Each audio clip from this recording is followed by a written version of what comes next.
अमिता मुद्रा वृंदावन से। श्री हरिवंश जी गुरुदेव, दंडवत प्रणाम। गुरुजी, आपने कहा था कि जैसे किसी सीनियर डॉक्टर के अंदर रहकर निपुण डॉक्टर बना जा सकता है, वैसे ही गुरु के बिना पूर्ण ज्ञान भगवान नहीं करा सकते। लेकिन किसी भी गुरु के प्रति मेरा 100% संपूर्ण समर्पण भाव नहीं आता, तो महाराज जी मैं अपना गुरु कैसे ढूंढूं? भगवान से कहो, प्रार्थना करो। किसका प्रश्न है? हाँ, भगवान से कहो कि हे जगत गुरु श्री कृष्णचंद्र जू, प्रगट में मुझे गुरुदेव के रूप में आप मिलो। तो जब कृपा करेंगे तो आपका विश्वास बैठाल देंगे, क्योंकि वो आपको भी जानते हैं और अपने गुरु स्वरूप को भी जानते हैं। तो आपको ऐसी जगह ले जाएंगे जहां आपका विश्वास फिट हो जाएगा, आपके अंदर विश्वास प्रकट कर देंगे और स्वीकार करके आपका कल्याण कर देंगे। क्योंकि गुरु ही साक्षात भगवान है, दूसरा कोई नहीं। कभी व्यक्ति गुरु नहीं हो सकता और गुरु कभी व्यक्ति नहीं होता। जिसकी गुरु के प्रति व्यक्तित्व की भावना है उसका 100% क्या 1% भी विश्वास नहीं है।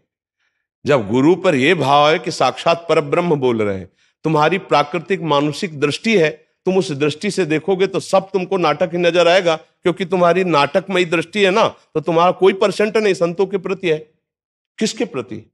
और एक जगह विश्वास हो जाए तो अखंड मंडलाकारम व्याप्तमेन चराचरम तत्पदम दर्शितमेन तस्मै श्री गुरुवे नमः, सर्वत्र भगवत बुद्धि हो जाएगी। सवाल हल होता है, अगर एक हासिल भूल जाए तो पूरा सवाल गलत हो जाएगा।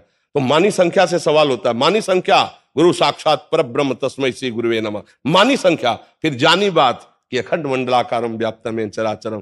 तुम्हारी बुद्धि कितनी है? पार्थिव बुद्धि है। तुम्हारी बुद्धि में ना अध्यात्म है ना भक्ति की अवस्था है, तो बुद्धि कैसे जानेगी? क्या विद्यार्थी टीचर की योग्यता को जान सकता है क्या? टीचर से ज्यादा पढ़े हुए, डिग्री लिए हुए, वो बता सकता है कि ये इसमें कमी है। लेकिन विद्यार्थी केवल अटकल लगा सकता है, क्योंकि अभी काखा गागा पढ़ना सीखा है और वो डिग्री लेकर मास्टर बन के बैठा है। ऐसे ही सदगुरु साक्षात परब्रह्म बंदों सी गुरुपद कंज कृपा सिंधु नर रूप हरि महामोह तम पुंज जासु बचन रवि कर निकल। हरि ही सब रूपों में है, ये जानने के लिए पहले मानी संख्या हरि गुरु मत्ता पर तरम नान्यत किंचित अस्ति धनंजय। प्रभु के सिवा कोई नहीं है, सच्ची मानिए, प्रभु के सिवा कोई नहीं है। भगवान कह रहे गीता में मत्ता परतरम नान्यत किंचिदस्ति धनंजय। और इसी बात को जो जान जाए तो वासुदेवा सर्वमित सा महात्मा सुदुर्लभा। तो आपकी बुद्धि कितनी बड़ी है जो विश्वास कर ले। एक सीपी में समुद्र आएगा क्या? असंख्यों सीपियां ऐसी लहरें से समुद्र के बाहर गिरती जाके, एक सीपी में समुद्र आएगा। किसी के शरण में होकर उनकी चरण धूल माथे पे लगा के उनके अनुसार चलो तो जानना शुरू हो जाएगा। सोई जाने जे देव जनाई और जानत तुम्हें हो जाए। देखो, संसार से हटकर संसार को जाना जाता है और भगवान और संतों से जुड़कर उनको जाना जाता है। संसार से जुड़ करके न संत को जान पाओगे न भगवान को जान पाओगे। संत और भगवान को जानने के लिए संसार से हटा जाता है, अंदर से राग रहित होकर, और उनसे अनुराग किया जाता है। जो आसक्ति संसार में बंधन का कारण है, वही जब गुरु और संत चरणों में हो जाती है तो मोक्ष का खुला हुआ द्वार हो जाता है। जब तक हमारी बुद्धि शुद्ध नहीं तो हम कैसे जानेंगे? परसेंट कैसे लगा सकते हैं? कितनी % आपके कबाड़ तोलने वाले तराजू से सोना चांदी नहीं तोला जाता है। ध्यान रखना, उसके लिए अलग तराजू होता है। तो कबाड़ जैसे संसार की त्रिगुणात्मिका माया के द्वारा जो भोगों में रत बुद्धि है, वो संतों को नहीं तोल सकती। उसके लिए थोड़ा कांटा दूसरा होता है। आओ उस कांटे में। पहले शिक्षक थोड़ी कोई बन जाता है, पहले विद्यार्थी बनता है। पहले किसी महापुरुष के आज्ञा पर चलो, मत मानो गुरु, वचन मान लो और चलना शुरू करो। फिर अपने आप तुम्हें रोना आने लगेगा कि मैं कितना भूल में थी। अब ऐसे कि कोई % में तो तुम्हारे पास क्षमता क्या है? तुम संत को तोल लो। तुम्हारे पास कौन सा तराजू है, कौन सी बुद्धि है? आप हमें उसे प्रमाणित करें जिससे आप संत को तोल सकते हैं। महत्संगस्तु दुर्लभ हो। आज हरि की कृपा हुई जो आप यहां बैठी हुई हो। तुम पैसे से यहां नहीं आई हो, पैसे के बल से नहीं आई हो। हरि की कृपा हुई। महत्संगस्तु दुर्लभ हो, लेकिन अगम्य हो। और अगर समझ आ जाए तो अमोघ हस्त निश्चित परिवर्तन होगा, निश्चित कल्याण होगा। आज के बाद आप देखना आप कि तुम्हारी बुद्धि में क्या रंग चढ़ता है। साधु, महात्मा, गुरु, इनको खिलवाड़ न समझा जाए। देखो, हम ये कहते हैं कि अगर कहीं नकली नोट है तो उसका असली कहीं है। बिना असली के नकली नहीं बन सकता। तो नकली नोट को देखकर ऐसा मत सोचो कि असली है ही नहीं। ऐसी चक्कर में मत रहो, % मत जोड़ो। पूरी खा पानी पा जाएंगे, % नहीं समझ सकती हो। साधु का स्वरूप जानने के लिए या तो स्वयं भगवान जना दें या उसकी चरण धूलि में लोटो, तब जान पाओगे। जब जड़ भरत जी को नहीं जान पाए रहुगण, पालकी में जोत दिए और जब वचन बोले वो, तब वो कूद गए। और कौन थे? कपिल भगवान से सत्संग करते थे, कोई साधारण नहीं था रहुगण। अरे आप तो ब्रह्मबोध संपन्न महापुरुष, महाराज ये स्थिति कैसे होगी? तब कहा रहुगण तत्तपसा न याति न चेज्या न निरूपणात् गृहाद्वा न छंदसा नैव जलाग्नि सूर्यो बिना महत्पाद रजोभिषेकम। बिना महापुरुषों की चरण रज में लोटे अभिषिक्त हुए इस ब्रह्मबोध को तुम प्राप्त नहीं हो सकते। ये प्रवचन करने से, प्रवचन सुनने से, बहुत बुद्धिमान होने से ये जाना नहीं जा सकता स्थिति को। नहीं तो जोत दिया पालकी में ब्रह्मबोध संपन्न महापुरुष को, जान पाए। और इतने बड़े विद्वान रहुगण की कपिल भगवान से सत्संग करते थे, सत्संगी नहीं जान पाया तो फिर विषय संगी कैसे जान पाएगा? तो ये बात, पहली बात तो है कि भगवान से प्रार्थना करो कि आपकी बुद्धि में समस्त संतों के प्रति भगवत भाव, तेरे भावे जो करे भलो बुरो संसार, नारायण तू बैठ के अपनो भवन बुहार। हमें अपना हृदय देखना है। हरा चश्मा लगाएंगे तो सारा संसार हरा नजर आएगा, और काला लगाएंगे तो काला नजर आएगा। तो संसार काला और हरा नहीं, चश्मा जैसा वैसा दिखाई देगा। हमारी दृष्टि में पाखंड है तो संपूर्ण महात्माओं में पाखंड नजर आएगा। अगर हमारा हृदय सच्चा है तो पाखंड में भी सच्चाई नजर आती है। जैसे हनुमान जी महाराज को, परम ज्ञानी परम सिद्ध, लेकिन पूर्ण भगवान के रंग में रंगे हुए त्रिकालज्ञ हनुमान जी, और कालनेमी बाबा जी बन करके सीताराम सीताराम, तो उस सीताराम नाम को और उस भेष को उतर करके प्रणाम किया, लांघा नहीं। अब जब पाखंड है भगवान की शरण में, वो भगवान के भक्त है, तो तुरंत भगवान एक रूप में आकर सूचना दी कि ये संत नहीं, ये पाखंडी है, ये राक्षस है, तुम्हारे समय को बाधित करने के लिए कि आप द्रोणागिरि ना पहुंच पाए, संजीवनी ना ला पाए, ये आपकी सेवा में विघ्न डालने के लिए आया है। एक सेकंड में हिसाब किताब हुआ, चल दिए। लेकिन ऐसे त्रिकालज्ञ महापुरुष हनुमान जी भी उसका सम्मान किए लिए कि ये राम राम बोल रहा है, मेरे प्रभु का नाम बोल रहा है, इसलिए पहले तो सम्मान का पात्र है। और इसके आगे क्या करना वो प्रभु खुद संकेत करेंगे। तो हम श्री कृष्ण के भरोसे हो जाए और उनसे कहें, हे जगत गुरु, आप गुरु रूप में मिलो, तो वही है किसी न किसी रूप में आपका उद्धार कर देंगे, आपसे मिल जाए। पर हम फिर ये कहते हैं, संतों को बुद्धि के त्रिगुणात्मिका माया में लगे हुए तराजू से नहीं तौला जा सकता। कोई कोई संत है कि एक शब्द भी नहीं बोल पाएंगे और स्थिति बहुत ऊंची है, कैसे पहचानोगे? हम बोल रहे हैं तो तुम समझ रहे हो कि बहुत ज्ञानी है, बहुत बुद्धिमान है। हो सकता है स्थिति ना हो, केवल वाणी में हो, और हो सकता है वो बोल नहीं रहे हो, स्थिति हो। कैसे पहचान पाओ? संतों को कैसे पहचान पाओगे? भाई ये शब्द है, शब्दों की वाक चातुर्यता तो कोई भी कर सकता है। स्थिति क्या है? स्थिति कैसे समझी जाएगी?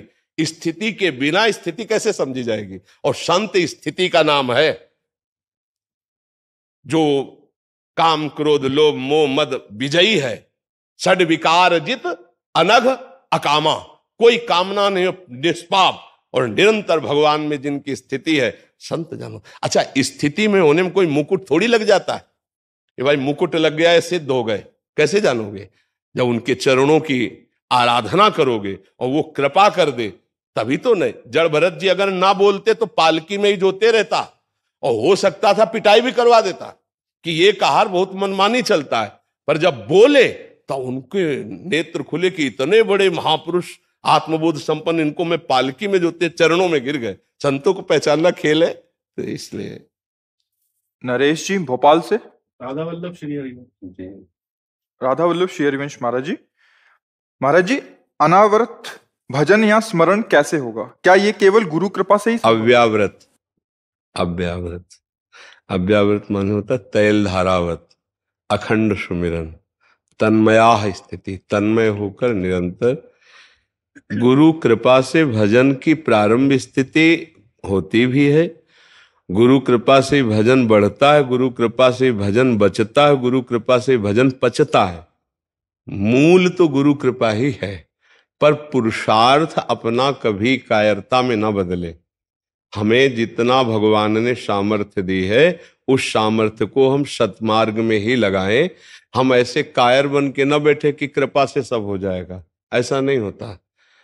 हम मन वचन कर्म से त्रिशुद्ध होकर के अपने आराध्य देव के प्रति संपूर्णतया समर्पण वृत्ति रखकर निरंतर प्रयासरत रहें तो उनकी कृपा से अव्यावृत भजन हो जाता है। पर प्रयास हमारा जरूर होना चाहिए। अगर प्रयास नहीं तो प्रमाद करेगा। प्रमाद कहते हैं ना करने योग्य कार्य को करना और करने योग्य कार्य को ना करना।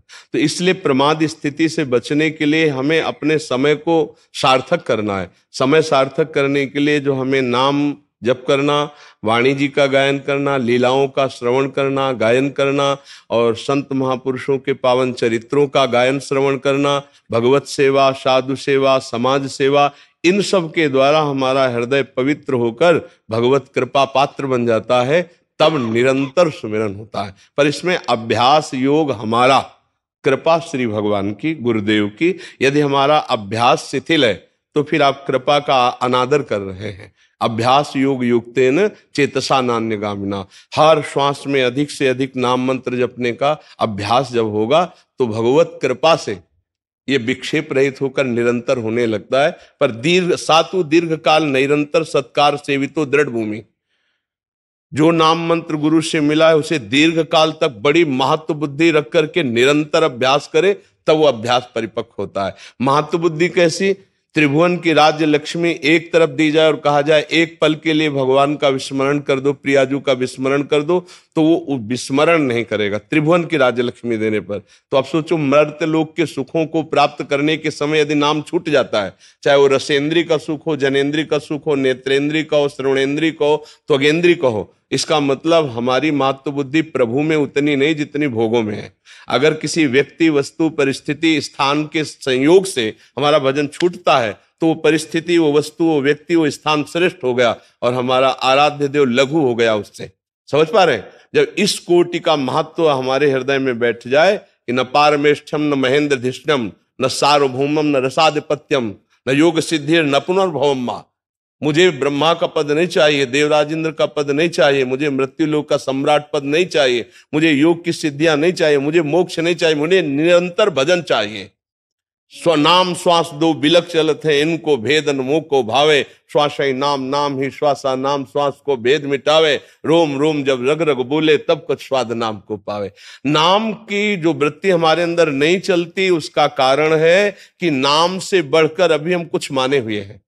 व्यक्ति, वस्तु, स्थान, भोग सामग्री, पद, मान, प्रतिष्ठा, कीर्ति, कुछ नाम से बढ़कर है, इसीलिए नाम छूट जाता है। नहीं तो परम धन राधा नाम जब हमारे चित्त में बात आ जाएगी, इससे बढ़कर कुछ नहीं है। तो जैसे कामी पुरुष कामिनी का चिंतन करता है, लोभी धन का चिंतन करता है, ऐसे ही वो भक्त नाम का निरंतर चिंतन करता है। गोस्वामी जी ने प्रभु से यही मांगा, कामी नारी प्यारी जिम, लोभी जिम प्रिय दाम, तिम रघुनाथ निरंतर प्रिय लागो मोहि राम। अव्यावृत भजना तभी हो सकता है जब नाम के आगे कुछ नहीं, नाम के समान कुछ नहीं। नामी भी दूसरे नंबर पर, पहले नंबर पर नाम। अगर नामी आ जाए और नाम छूट जाए तो धोखा खा गए हम। इतना हमें नाम में महत्व बुद्धि रखना है। सातु दीर्घ काल निरंतर सत्कार सेवितो दृढ़ भूमि। जिस नाम जपने से नामी का साक्षात्कार होता है, हम उस नाम को नामी के साक्षात्कार के समय भी नहीं छोड़ सकते। पूज्य भाई जी से हनुमान प्रसाद पोद्दार जी महाराज, भगवान के समीप आने पर भी जो उपासक नाम न छोड़े वो नाम प्रेमी भगवान को अधीन कर लेता है, अजित को जीत लेता है। तो अभी क्या है, हम लोग विषय में, संयोग में, परिस्थितियों में इतने कमजोर हो जाते हैं कि भूल जाते हैं। हम किसी से बात करने लगे या भोजन पाने लगे या किसी क्रिया में लग गए तो हमारा नाम छूट जाता है। तो अभ्यास कमजोर हमारा है। हम अभ्यास करें तो उठते बैठते, चलते फिरते, खाते पीते हर समय भजन हो सकता है। अगर कोई कहता है कि क्रियाओं में भजन छूट जाता है तो उसका अभ्यास कच्चा है। जब भगवान अर्जुन जी को कह रहे हैं मामुनिस्मर युद्ध च, युद्ध करते हुए मेरा भजन कर, तो युद्ध से बढ़कर तो कोई कार्य सृष्टि में है नहीं। अपना गला बचाना, दूसरे का गला काटना, उसमें भी भगवत स्मरण करा तो फिर और कौन सा कार्य रह गया जिसमें भगवत स्मरण न हो। और फिर प्यारी जी तो बहुत करुणामयी है, शरणागत हैं आप, प्यारी जी के तिलक बता रहा है। तो जब आप प्यारी जी की शरण में है तो उनसे पुकार करके यही मांगे, अहो लड़ेती मुंह पे इतनी कृपा करो बलि जाऊं, सोवत जागत रटो निरंतर से राधा राधा नाओ। हे लाडली जो आप ऐसी कृपा कर दो, मुझे और कुछ नहीं चाहिए, आपके मैं दर्शन पा सकूं इतना अधिकार नहीं है। वो आपकी कृपा, कभी उदारता करना। पर मेरी मांग ये है कि मेरी जिह्वा से हर समय राधा राधा राधा राधा ऐसा निकल। राधा नामयु कार्यम हेनुद्री मिलितम साधना घीस कोटिस। जो राधा राधा ऐसा उच्चारण करता है, करोड़ों साधनाओं का फल उसके लिए तुच्छ हो जाता है। जो राधा राधा उच्चारण करता है तो लालजू उसके रजिस्टर को ही नष्ट कर देते हैं। जो जन्म जन्मांतरों के संचित कर्म है, जो हमारे आगे क्रियमाण कर्म है, अनुल्लिख्यानंतानपि तदपराधान मदपतिर महाप्रेमा विष्टस्तव परम देयम विमृशति तवैकम श्री राधे गृणति नामामृत रसम महिम्ना का सीमाम स्पृशति तो दास्यैक मनसाम। हे लाडलीजू, जो राधा राधा ऐसा उच्चारण करता है तो लालजू उसके अनंत अपराधों का लेखा जोखा ही नहीं करते।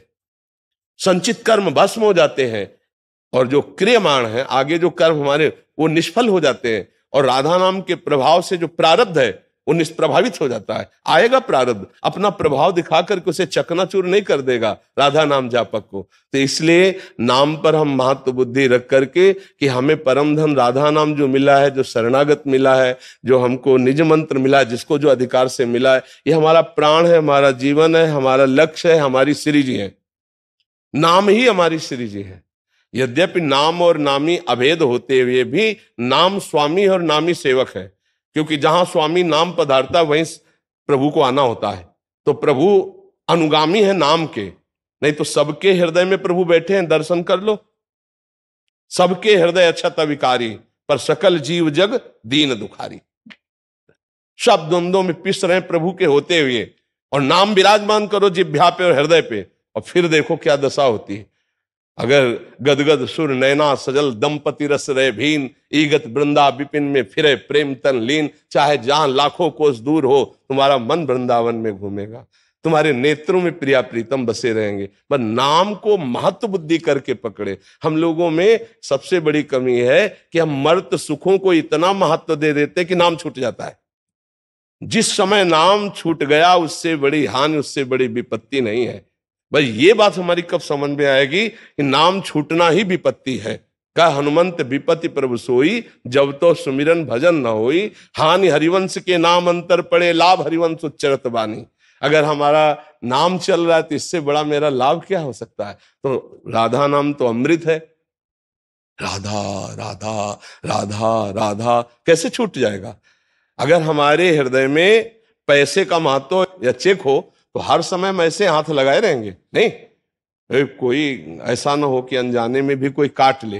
तो अगर हमारी महत्व बुद्धि रुपए से अधिक नाम में हो जाए, परम धन, तो हम हर समय नाम का चिंतन करेंगे, कहीं छूट ये व्यक्ति आया है, बात करेंगे, कहीं नाम छूट ना जाए। तो नाम जानते हो कैसे जपा जाता है। जब किसी से बात किया जाता है, राधा अंदर बोला और उसके चेहरे में राधा लिखे हुए हैं। अब आंख में आंख मिलाकर हम बात कर रहे हैं, वो समझ रहा मेरी तरफ देख रहे हैं, नहीं, उसके और हमारे बीच में राधा नाम। अब बात कर रहे हैं और चिंतन राधा नाम का हो रहा है। युक्ति होती है। प्रसाद पा रहे हैं, राधा राधा राधा। पात्र मार्जन कर रहे, राधा। सोनी लगा रहे, राधा। रसोई बना रहे, राधा। हल जोत रहे, राधा। ऑफिस जा रहे, राधा राधा राधा। अभी आनंद की अंदर अनुभूति होने लगे। पर ऐसा प्रमादी स्वभाव हो गया है कि नाम में महत्व बुद्धि नहीं, चूंकि हृदय में हमारे द्वारा कुमार्गामी वासनाएं एकत्रित की गई हैं। तो पापवंत कर सहज स्वभाव, भजन मूर्ति भाव न काऊ। पर आप तो शरणागत हैं, आप महत्व बुद्धि कीजिए तो निरंतर नाम चलने लगेगा। और जिनको ये लगता है कि कृपा कोई ऐसी होगी कि वो ऐसे करेंगे तब ऐसा चमत्कार होगा, ये फिल्मों में दिखाया जाता है, ये सीरियल आदमी भले दिखाया जाता हो, वास्तविकता में वचन ही कृपा है। संत वाणी, गुरु वाणी, उनको हम स्वीकार करें, यही कृपा है। और इसको जो स्वीकार ना करे, तो अगर किसी को ऐसा लगता है हाथ रखने से, पैर रखने से कुछ बात हो जाती है, तो अब ये सब हो जाता। अब तक संत महात्मा भी इतना प्रयास ना करते, हाथ ही रख देते सबके सीधे। इससे कुछ नहीं होता, कुछ नहीं होता, पक्का समझो कुछ नहीं होता। जैसे लोग कहते हैं ना हाथ रख दो, जबरदस्ती हाथ पकड़ के रखवाते हैं, ऐसे हाथ रख दो, और जैसे वो चिन्ह बनाया जाता है ना, और उससे तेज निकल रहा है, सामने पड़ रहा है। ये फिल्मों में होता है, ये नौटंकी नाटक में होता है, ये ऐसे नहीं होता। संतों की वाणी में तेज होता है। उनकी बात पकड़ लो, आपका कल्याण हो जाएगा। लोगों की ऐसी धारणा कि कोई सिद्ध पुरुष मिले हो, ऐसा कुछ कर दे तो हमारे सब चलने लगे, ऐसा आज तक कभी नहीं हुआ है। जहां कहीं लिखा हो वो अपवाद ही समझना। जब तक मन वचन कर्म से भजन में नहीं लगोगे तब तक कुछ भी नहीं बनने वाला, पक्का समझो। और जहां भजन में लगे तो सुर नर मुनि प्रसन्नता ऊपर, सोई विजयी विनयी गुण सागर, तासु सुजस त्रैलोक उजागर। खूब नाम जप करे, अपने आप सब महात्माओं का आशीर्वाद, सब सिद्धियां, सब वैभव, सब कुछ प्राप्त हो जाएगा जब भगवान प्राप्त हो जाते हैं। पर नाम जप करना पड़ेगा। प्राय लोगों को यही भ्रम है कि संत महात्माओं के पास जाएंगे, कुछ ले दे के काम चल जाएगा। नहीं, हाँ देव अपना मन और ले उनके वचन, अब आपका मंगल हो जाएगा। भगवान ने यही मांगा है, मयि वो मन आधत्स्व मई बुद्धि निवेश है। भगवान कह रहे अपने मन को, अपनी बुद्धि को मेरे में लगा दो। बस खास बात ये सबसे बड़ी बात है। हमारा मन सा वही मन कृष्ण पदारविंद हो, हमारी बुद्धि भगवान में ये निश्चयात्मिका लग जाए कि हमारे श्री भगवान प्राणनाथ है, उनके बिना हमारा जीवन निरर्थक है। अभी भजन होने लगे। पर हमारे प्राणनाथ तो विषय भोग बने हुए हैं, हमारे प्राणनाथ शरीर बने हुए हैं, तो उन्हीं का चिंतन होता है। ये हमारी मानसिकता हमको भजन में नहीं लगने देती। जब हमारे अंदर ये भाव आ जाए कि घोर विपत्ति, घोर दुख, घोर अपमान ये हमारी प्रियाजू की कृपा से प्राप्त होते हैं। हम ऐसी परिस्थिति में प्रियाजू की कृपा मनाते हुए भी कभी नाम नहीं छोड़ेंगे, कभी प्रियाजू से ये आशा नहीं करेंगे कि हमें सुख संपत्ति और अनुकूलता प्रदान करो। वो उपासक भजन में आगे बढ़ जाता है। प्राय हम लोग यहीं फेल हो जाते हैं। भोगेश्वर प्रसक्ता नाम तया प्रहत चेतसाम व्यवसायत्मिका बुद्धि समाधो न विधीयते। जिसकी बुद्धि का अपहरण, चित्त का अपहरण भोगों ने कर लिया है, उसकी बुद्धि में कभी निश्चय नहीं आता कि मैं भगवत प्राप्ति करूं। और जिसको भगवत प्राप्ति लक्ष्य नहीं बनाओ, काहे को भगवान का निरंतर भजन कर पाएगा। अगर 2-4 माला करेगा भी तो भोगों की चाह के लिए, अनुकूलता के लिए, समस्याओं के निदान के लिए, वो स्वाद नहीं आता भगवदानंद का। ठीक है उसका भी जीवन, लेकिन ठीक बात तो तब है जब केवल भगवान के लिए भगवान का भजन हो। भगवान के वैभव की तरफ दृष्टि जिसकी नहीं जाती, केवल भगवान की तरफ दृष्टि रहती है और भजन करता है, वो इस संसार पर विजय प्राप्त कर लेता है। ये त्रिगुणात्मिका माया पर विजय प्राप्त करने का एकमात्र उपाय मामेव ये प्रपद्यन्ते माया में ताम तरन्ति। तो भगवान को प्रति महत्व बुद्धि, प्रियालाल के प्रति महत्व बुद्धि हो जाए, उनके नाम के प्रति हो जाए, तो निरंतर भजन होने लगे। समझ पा रहे आप जी? मालती जी दिल्ली से। राधे राधे। राधे राधे महाराज जी, आपके चरणों में कोटि कोटि वंदन। प्रभु, मैं पिछले 7-8 महीने से आपसे यूट्यूब के माध्यम से जुड़ी हूँ। महाराज जी, मेरा प्रश्न है कि मैंने किसी को गुरु नहीं बनाया, परंतु आपके बताए मार्ग पर चलने का प्रयास कर रही हूँ।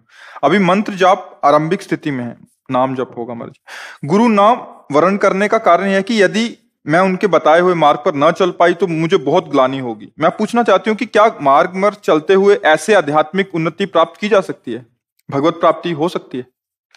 जैसे आप वचन सुन रहे हैं और नाम सुना है, राधा नाम तो सुना है ना, तो नाम तो आपको मिल ही गया। किसका प्रश्न है?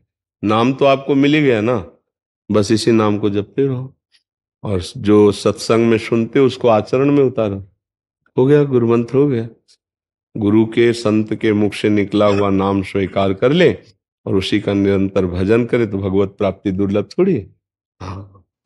किरण शर्मा जी ऑस्ट्रेलिया से। श्री राधे। राधा वल्लभ श्री हरिवंश।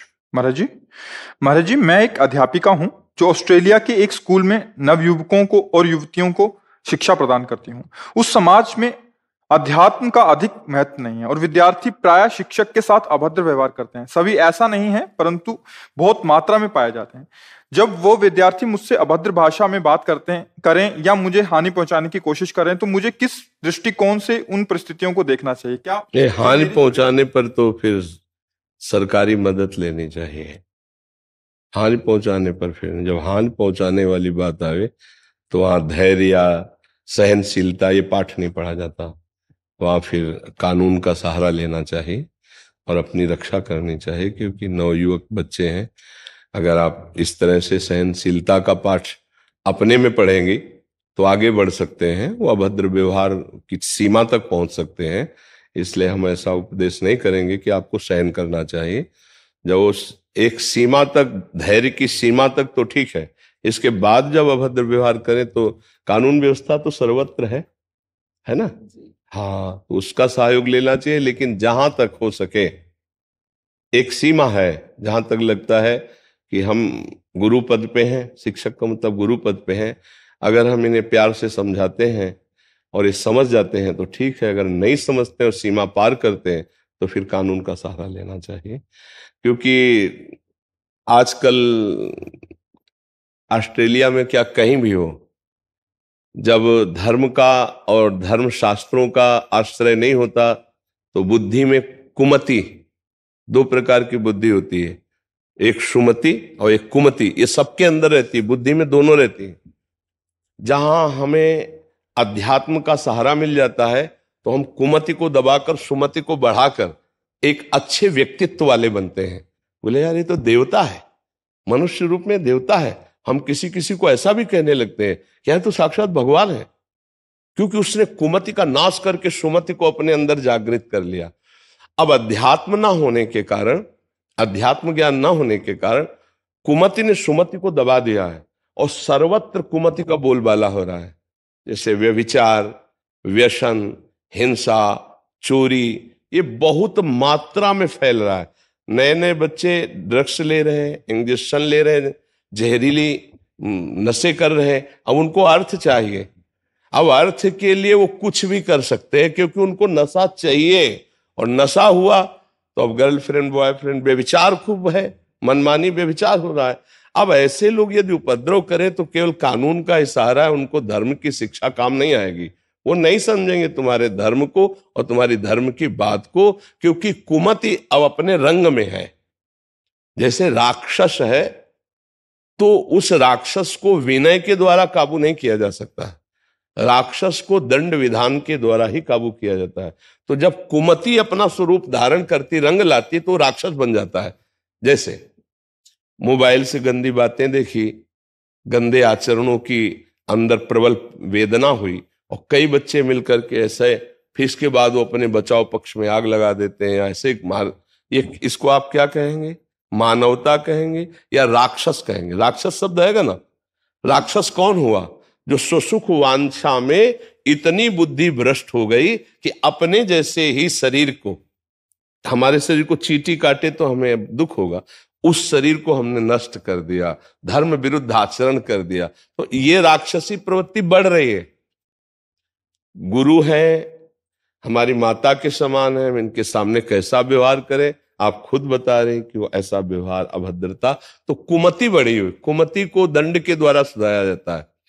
सुधारने के 4 बताए गए शासन के। साम माने विनय पूर्वक समझाना, आपसे हाथ जोड़कर कहते हैं आप ऐसे से ऐसा, देखो आपके स्वभाव का परिवर्तन होना चाहिए, आप हमारे बच्चे हो, साम। और दूसरा, उनको प्रलोभन देकर आप अच्छे बनोगे, आप ऐसे हो जाओगे आप। और तीसरा, कुछ देकर, उसे दाम कहते हैं, राजनीति के अंतर्गत आता है इसमें। चौथा फिर आता है आखिरी दंड। अगर तुम नहीं समझ पा रहे हो तो तुम्हारे, तो यहां साम दाम भेद ये सब नहीं चल पाएगा, यहां एक दंड ही चल पाएगा। जब कुमति बढ़ती है तो दंड के द्वारा ही सुधरता है, दूसरा कोई उपाय नहीं होता। नहीं तो वो आपके ऊपर हावी हो सकते हैं, चाहे स्त्री शरीर हो चाहे पुरुष शरीर हो। देखो कुछ विद्यार्थियों ने अपने टीचरों के ऊपर आक्रमण किए, ऐसे संसार में देखो ना ऐसे कितने उदाहरण हैं। तो आप तो स्त्री शरीर में हो, तो जहां कहीं धर्म विरुद्ध अवहेलनात्मक वृत्ति देखे तो फिर कानून का सहारा ले। नहीं, आजकल के नए बच्चे अपने माँ बाप को नहीं मानते हैं तो आपको क्या मानेंगे?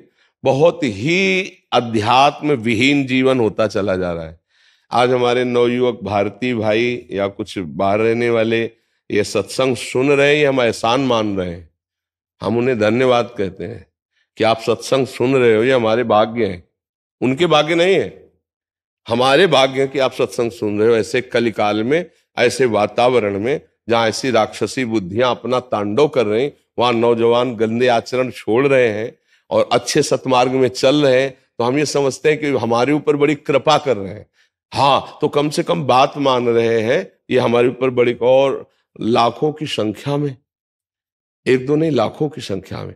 जैसे प्रातःकालीन का कहोगे, रात कहो, रात के जैसे हम 2:15 में लिफ्ट से नीचे होते हैं और फिर लिफ्ट से लेकर के यहाँ गेट तक 35-40 हजार लोग होते हैं, बच्चे बच्चियां, और उनमें 80% नौयुवक होंगे, नौजवान। हमें लगता है कि रात में क्लब में नाचने वाले बाबा जी के लिए रोड में खड़े हैं, बस इतना, ऐसे ये चले गए। तो कलयुग में भगवान की एक विशेष कृपा हुई कि संत की बात मान रहे, बाबा जी की बात मान रहे, नहीं तो आजकल कोई किसी की बात नहीं मानता है। तो अब इतनी तप बल कि आपकी बात का प्रभाव पड़े ऐसा तो है नहीं, क्योंकि आप गृहस्थ में हैं। तो फिर कानून बल अपनी रक्षा के लिए जितना उचित है उतना उपदेश कर दिया, और स्वयं कोई ऐसा दंड विधान ना करे, नहीं वो आपका अपमान कर देंगे। आज के बच्चे ऐसे उद्दंड है, तो आप हमें तो यही लगता है कि ऐसे ही चला जाए, क्योंकि सहनशीलता ज्यादा नहीं। अगर ज्यादा सहनशीलता तो फिर वो दुष्टता पे उतर आएंगे। एक संस्कृत में शब्द कहा गया है नीति में, सठे साठ्यम समाचरेत, कि दुष्ट को दुष्टता की भाषा समझ में आती है।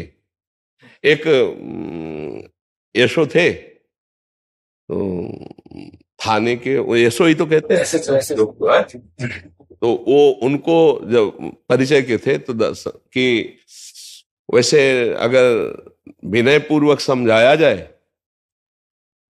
तो सामने वाला चाहे चोर हो चाहे दुष्ट हो समझ सकता है।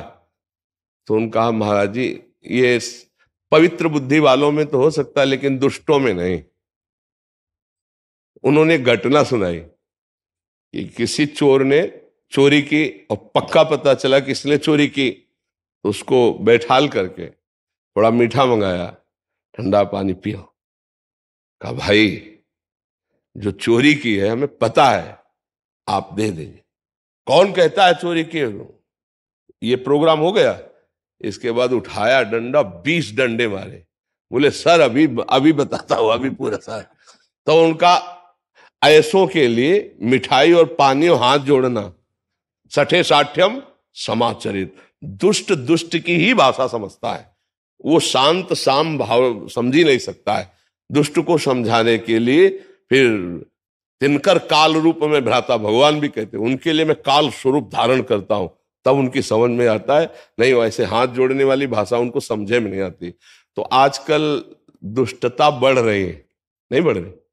गुरुजनों का आदर, माता पिता का, वैसे पढ़ने वालों में तो विनय बढ़ना चाहिए।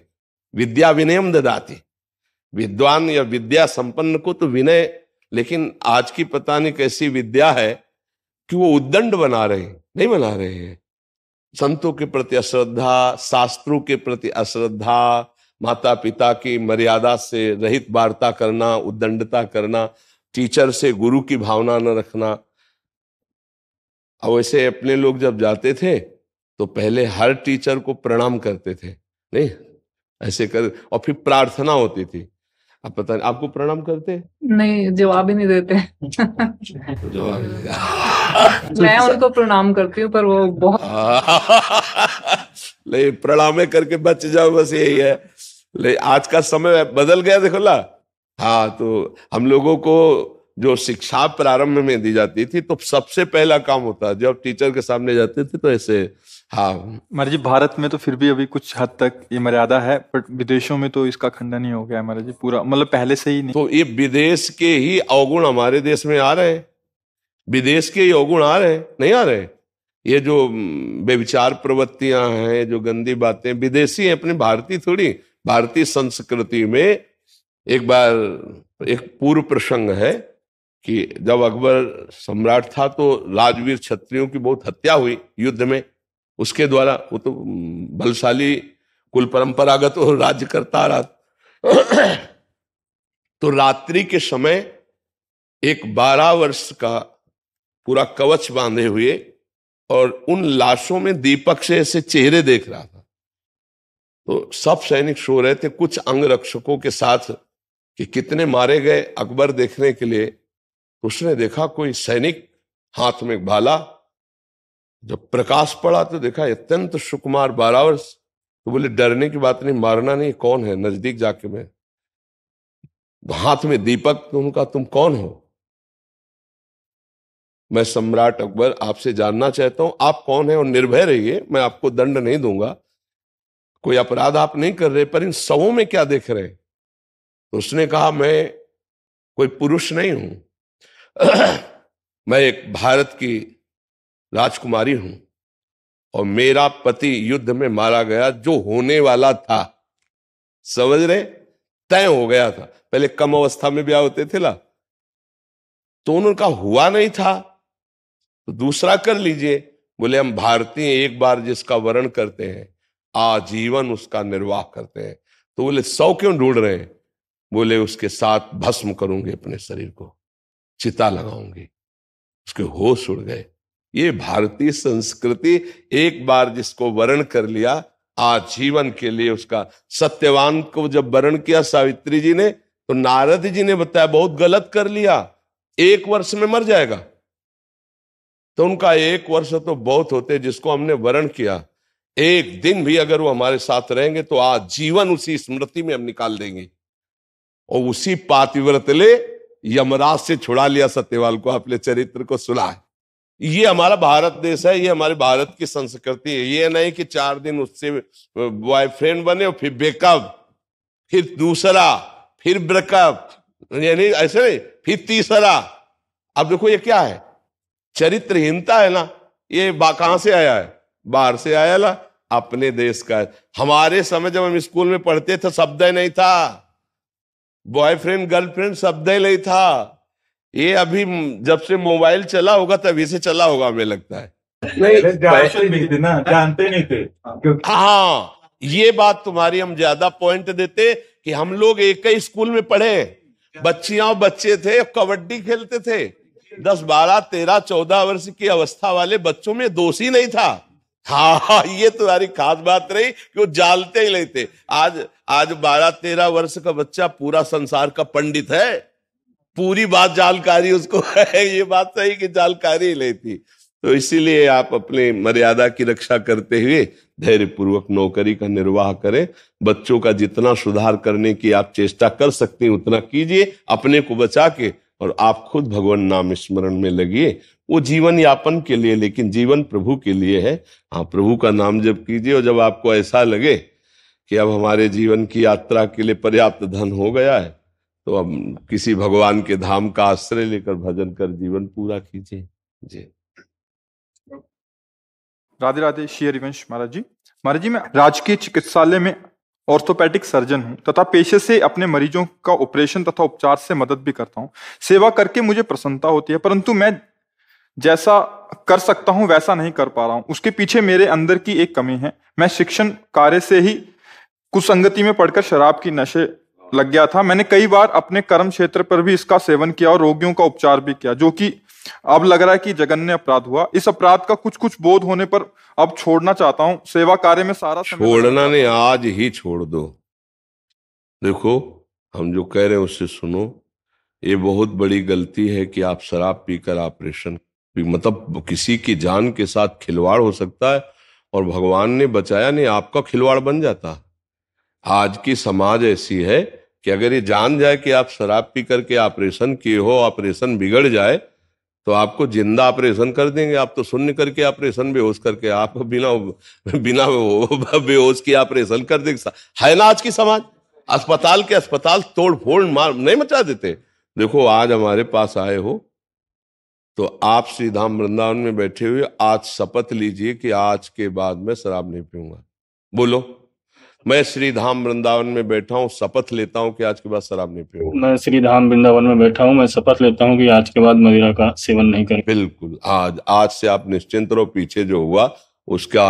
महाराज, ये प्रश्न था कि हमारे पेशे में कुछ लोग बोलते हैं कि ये उचित है, तो बिल्कुल उचित नहीं, बिल्कुल उचित नहीं। कैसे उचित है? कैसे कैसे बोल रहे हैं? कितने नीच प्रवृत्ति के हैं। मदिरा पान करके आप उन्मत्त होकर किसी का ऑपरेशन कर पाएंगे? आप पोस्टमार्टम करते हैं क्या? पोस्टमार्टम करते हैं तो 2 डिपार्टमेंट है कि एक? तो आप केवल पोस्टमार्टम करते हैं, मरे हुए आदमी को सर्जरी भी करते हैं। तो फिर आप ऐसा। हमारे पापा के साथ ऐसे हुआ है। पापा मतलब बेटी फेंक थे, तो उनको बाहर में प्रॉब्लम था, ऑपरेशन के लिए लगे थे। उसे ऑपरेशन में बिल्कुल नहीं, बिल्कुल भी बात बोले ना सर ने। हाँ, ऐसे तो हाँ, उसमें अब क्या है कि अर्थ की बाहुल्यता है। अच्छा, पूरा का पूरा जिम्मेवारी आपके ऊपर है, वहां कोई जाएगा नहीं। जहां ऑपरेशन का कमरा होता है उसको क्या कहते हैं? Operation theatre.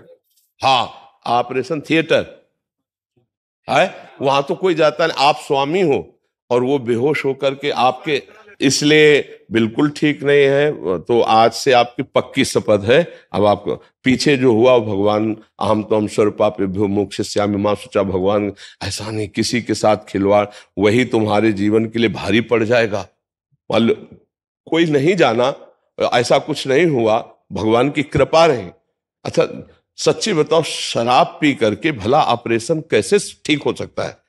क्योंकि उस समय आप मस्ती में हो, उस समय आपकी बुद्धि लड़खड़ा रही है, कुछ भी हो सकता। अच्छा, तभी कभी कभी कोई कहता है कि ऑपरेशन के बाद अंदर ही अमुक चीज रह गई या अमुक ऐसा हो गया, तो वो इसीलिए हो जाता है कि प्रमाद स्थिति में नहीं। ऐसे वो कोई कैंची रखने वाली या कोई सामान रखने वाली जगह ऑपरेशन के समय, अरे उसके प्राणों पे बनी हुई है। कोई भी ऑपरेशन हो, जरा सा इन्फेक्शन हो जाए, रिजेक्शन हो जाए, जरा सी चूक हो जाए, आदमी मर जाए।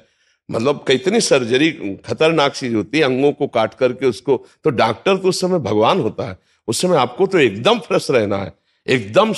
अच्छा, आपको शिक्षा दी गई, ऐसा नहीं कि बिना शराब पिए ऑपरेशन नहीं कर सकते, ऐसा नहीं। कितने हमारे हजारों परिचय के ऐसे लोग हैं जो कोई व्यसन नहीं करते, बहुत अच्छे डॉक्टर हैं। तो ऐसा नहीं कि ऑपरेशन करने वाले को कोई, हमें कल लगता है ऑपरेशन करने वाले को कोई भी व्यसन नहीं करना चाहिए, कोई व्यसन नहीं करना चाहिए। तो इसलिए आज का तो आपने नियम ले ही लिया, अब आगे मत करना। जो आपके सीनियर या आपके जो मित्र ऐसा कहते हैं, वो आपको गलत सलाह देते हैं, वो अच्छे डॉक्टर नहीं है। हाँ, अच्छा डॉक्टर बनने के लिए, हाँ, समाज सुधार के लिए पहले आप अपना सुधार कीजिए। देखो, मरीज के आप उस समय भगवान होते हैं, वो पूरा समर्पित आपको। तो आपकी बुद्धि अगर जरा भी लड़खड़ा गई तो उसका जीवन खतरे में पड़ जाएगा। कई बार ऐसे कई सीरियस मेजर ऑपरेशनों में हुआ कि वो कई चूकें हो गई और लोगों की मृत्यु हो जाती है। तो इसलिए बहुत सावधान रहना चाहिए। अब उस समय फिर ये कहना कि भगवान की यही इच्छा थी, ऐसा नहीं। आप शराब पीकर ऑपरेशन करो कि जो भगवान की इच्छा थी। हाँ, हम पूरा प्रयास, छोटे लापरवाही से हो गया है, छोटी गलती से। हाँ बिल्कुल बिल्कुल। वो आज आपके सारे लाखों डॉक्टर सुनेंगे बात, क्योंकि बात जाती है ना लाखों में। तो हम सबसे प्रार्थना करते हैं कि वैसे तो सबको हम छोड़ने के लिए कहते हैं, पर आप डॉक्टर हो, आप मास्टर हो, आप उपदेशक हो, आप धर्म रक्षक हो, शरीर रक्षक हो, कोई भी इस तरह के व्यसन करोगे तो आपका जीवन संकटपूर्ण हो जाएगा। ऐसी परिस्थिति में फंसोगे कि जिसका कोई निराकरण नहीं होगा। जी, माता पिताजी बहुत पूजा पाठ करते हैं, उसी वजह से जो है आज उन्हीं की कृपा से आप यहाँ बैठ करके शपथ खाए हो, उन्हीं की कृपा से समझो, उनके पूजा पाठ का फल है। नहीं ऐसे गंदे संग में आपके मन में कैसे आता कि मैं वृंदावन चलूं और संत के सामने? कहीं ना कहीं आपके मन में छोड़ने की इच्छा है, तभी तो छुटवा पाए, तभी हम कसम दिलवा पाए। अगर आपके अंदर छोड़ने की इच्छा न होती तो आते ही नहीं। क्या चक्कर, क्या लेना देना? तो इसलिए आज से आप ऐसा न करना। आगे की पीछे की बातें जो हुई वो भगवान बचा ही लिए हैं और भगवान रक्षा करेंगे। हम सबसे गलतियां होती हैं, अब आगे गलती ना हो। और कभी ऐसा कोई मरीज आवे कि अर्थ की कमजोरी है तो आप फ्री भी कर दीजिए, करते हैं। हाँ, कभी ऐसा भी कर दीजिए, इससे भगवान की बड़ी कृपा होगी। कई ऐसे मरीज होते हैं कि अर्थव्यवस्था नहीं है, पर डॉक्टर धन के लोभ में ऐसे मरीजों का त्याग कर देते हैं, या उतनी तन्मयता से, उतनी प्रवीणता से उनकी औषधि नहीं करते, जान करके कि इनके पास उतना अर्थव्यवस्था नहीं है। अर्थ ही थोड़ी है सब विषय में, भगवान की कृपा भी सुख शांति प्रदान करती है। अर्थ है और आपका जीवन चरित्र ठीक नहीं तो अशांति अशांति रहेगी। और जीवन सही है, अर्थ थोड़ा कम भी है, तो आप शांति में सुख में जीवन व्यतीत करेंगे। ठीक है।